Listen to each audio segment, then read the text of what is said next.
What about this specific EP that you're like, okay, we have to like really think about this?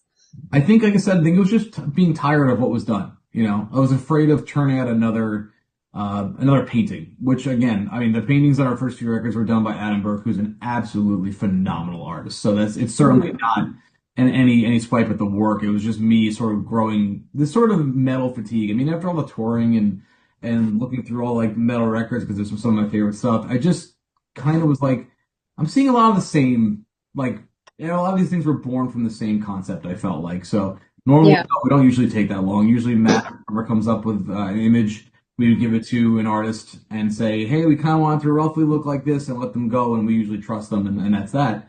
But this one, Mhm. every concept we came up with, we are just like, no, no, that sucks. No, that sucks. No, that sucks. And style view passing around. How about this artist style? No, not that one. How about this artist style? No, not that one. And we just couldn't come to an agreement. And finally, when I brought this image to the table, everybody was like, their eyes lit up and were like, that's it. That's the one. Like, don't think about it anymore. Just book it.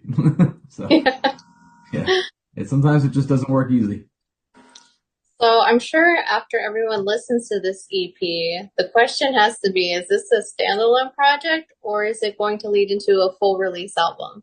It's certainly going to go right into a full-length record. The record's, I'd say, half, if not three-quarters of the way written already. That was the goal actually in doing an EP at all. Originally, we just wanted Mhm. a record, but the band had been quiet for a while. As we were writing through the record, these three songs kind of came together in a way that felt like they fit together, and it felt like a really good way to get our name out back into either while we were working on the rest of the record, and instead of cutting songs and letting them die on the cutting room floor.